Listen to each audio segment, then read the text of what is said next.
Seiichi Hiragi is at the bottom of his school's social pecking order, but he and his entire school are appended when everyone in the school is transported into another world, gaining unusual skills and facing totally bizarre enemies. Seiichi is confused as ever when he wakes up to a half-naked girl, who starts hugging him and saying that she loves him. He is very disoriented since he was just in another world as a simple high school student. We discover that he was a pretty good and normal guy, but possessed physical features that lent themselves to bullying and rejection. However, that last day in school, he remembers a mysterious voice making an announcement to the school, saying that I am what those in your world would call a god, and you will all be sent to a new world as heroes. He grants them the ability to check their power level and skills, and also tells them to form groups. The other kids make fun of Seiichi, as he is the weakest with level 1 in all his statistics. No one wants to group up with him, so he is left alone and cannot be transported to the new world. So the voice decides to grant him one more special skill and sends him into this RPG-like fantasy land. Seiichi falls into the jungle, where he must get food and face beasts with great power. He begins to adapt to his environment and finds these fruits of evolution that will help him to raise his statistics. He digs in but finds them to be quite disgusting. However, a few moments later, he hears a robotic voice say, activating the effects of the fruit of evolution.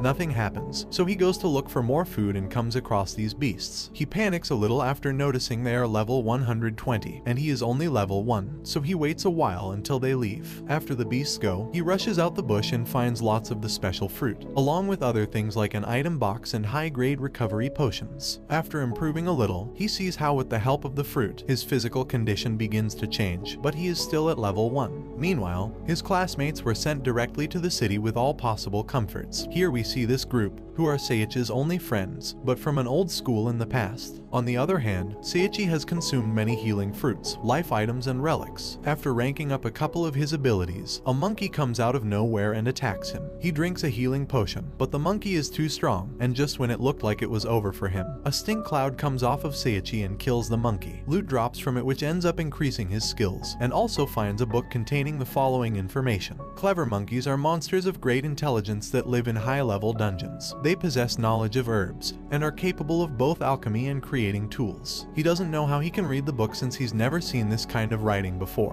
but quickly realizes it was the special skill that the god gave him which allows him to read it. A few moments later, the robotic voice says, now commencing evolution, and Seiichi goes from being fat to slim. He also gains a huge boost in stats, however he is sad and surprised to see his evolution is still only 1 out of 10, even after defeating a level 120 clever monkey. 5 months go by, and Seiichi has started to get the hang of things. Everything seemed fine until a great level 7000 gorilla appears, who is the Kaiser Kong and boss of the clever monkeys. He arrives to challenge him and expects him to be weak. He throws a mean punch but Seiichi manages to dodge it, which weirdly impresses the gorilla as it is a female. Seiichi survives a flash fist from the gorilla which impresses her even more, and tells Seiichi, I want strong males. He says no thank you, you are a gorilla. The gorilla gets upset and says I'm no gorilla, I'm Saria, to which Seiichi says, why do you have the name of a pretty girl? And the gorilla blushes since he said pretty. Seiichi tries to destroy Saria as he's not feeling her like that, however he messes up by using his own ability on himself, confusing Saria and embarrassing himself. Saria hits him with the flash fist, but Seiichi manages to eat it and survive, which impresses Saria. The gorilla ends up falling in love with Seiichi and takes him to her lair, where she begins to treat him as her husband. This bothers Seiichi, who prefers escaping. However, he ends up sharing too much with Saria and she ends up growing on him, even taking a lot of affection for her, not for a relationship but as a great companion. Meanwhile, Seiichi's classmates were frustrated because they had to practice swinging a wooden sword every day and learn the basics. Back to Seiichi. He tries to escape from the forest. He's running fast to a dungeon as he thinks it's the only exit from the forest, and Saria is chasing close behind to prevent him from getting away. Seiichi has to use his instant movement skill to escape, and ends up at the dungeon where he meets an undead, who is surprised to see that a human managed to reach his room. Seiichi checks and finds his level to be 1500, and the demon instantly tries to kill him. However, Saria jumps in the way and takes the hit. Seiichi is in pain and screams Saria, finally calling it by her name. He apologizes to Saria for being so mean to her, and Saria says you're actually kind, telling him to smile. After a few moments, Saria dies and Seiichi loses control. He faces the undead demon lord with all his strength. Seiichi counterattacks non-stop, using all the skills learned in the last months. He declares his love for Saria and gathers all his strength to use his Ocean Impact ability, and that is how he defeats the Great Skeleton. Saria's ghost is very sad and with the regret that she could not have her husband, and she gives him one last kiss that conveniently turns her into the beautiful girl from the beginning,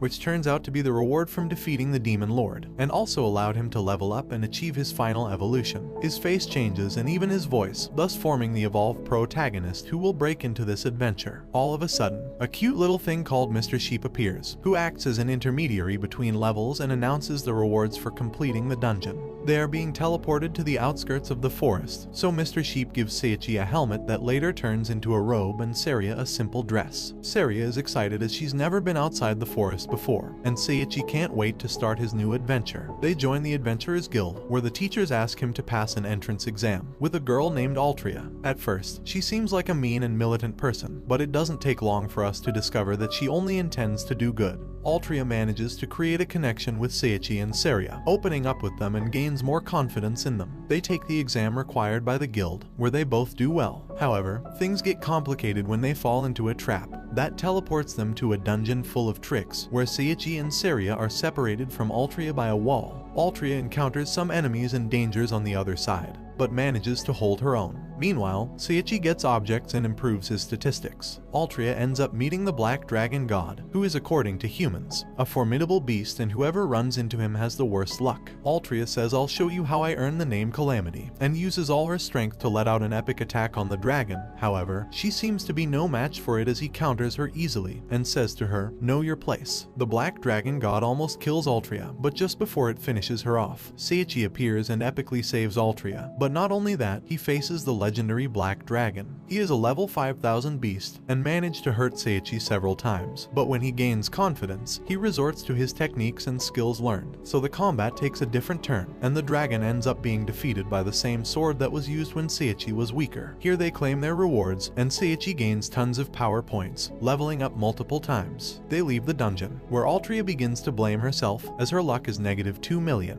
However, Seiichi tells her that everyone is going to be fine, and the people from the guild including him love her. Seiichi doesn't rest until he manages to convince Altria that no matter what, they will always be there for her. Seiichi helps her by giving her a Ring of Happiness, a fantasy-grade item that will negate her curse and double her luck. In the end, Altria is confused by how many things that he is doing for her, so she begins to feel strange and avoids it. However, after some time, she decides to put this issue aside, and now as a member of the guild, Seiichi decides to look for information about the new world, realizing that the heroes summoned to kill the Demon Lord have their emperor as their director, who is a selfish guy that would do what is necessary to kill the demons. As we see a little later, he ends up using some mind control bracelets. However, for now, Seiichi is still on his own. He learns more medium level magic and takes a break to think about Altria, who at the same time finds herself confused in her feelings, so much so that her friend explains everything about love to her, making Altria realize she is in love with Seiichi. On the other hand, Seiichi realizes that he must clear things up, either by accepting the girl's feelings or by rejecting her. But he can't leave her like that, so the two meet, and before anything can be said, Altria kisses him and tells him that she knows he is not serious about her, since he has Saria, but she still loves him and wants to find a way to be with him. So with Saria's consent, Seiichi ends up accepting the two girls as companions. Everything calms down for now, until the guildmaster proposes him to get a horse, as they are a must-have, and will end up being very useful as an adventurer. So after some time, he manages to find this not very friendly donkey, but it seems to be very strong, so Seiichi decided to sign up with her to at least get a prize from the great tournament in the city. But from the beginning, things go wrong as the animal has been very poorly fed, so he decides to give it a fruit of evolution that not only activates it, but also raises all its statistics, thus gaining a lot of speed and killing all the competitors and obstacles in the way. So they end up winning the race, taking the recognition and being able to spend a day with the Valkyries, who are the strongest warriors of this kingdom. After eating the fruit of evolution, the donkey turns into a human girl, who is basically in love with our protagonist, so now he has the record of 3 girls accompanying him. He shares some time with them, until the Valkyries come take him away to the king's castle, where he can see how skillful the Valkyries are and his skills can be tested. The one who stands out the most is Louise, who is the most powerful as she ends up challenging 6 at one time. Seiichi thinks he has no chance, but we already know that the statistics are not an accurate measurement of his power, so not only does he manage to dodge all all the attacks perfectly. He also manages to disarm her, thus earning the respect of the girl, as he is the first one who did something like that to her. So with help of an infiltrator, the demons send an assassin to the kingdom to attack the king. The girl ends up being captured by the same six, but the crime is already done, and the king is seriously hurt. Seiichi uses his knowledge and manages to invert the curse bestowed upon the king, leaving him practically unharmed, becoming an ally of the kingdom. Meanwhile, Seiichi's classmates are being treated more and more as slaves by the emperor, who only wants to send them to die against the devil. We discover that the emperor took the little assassin from an ancient race, that they themselves led to extinction, leaving only the little one that they would train to serve the evil old man.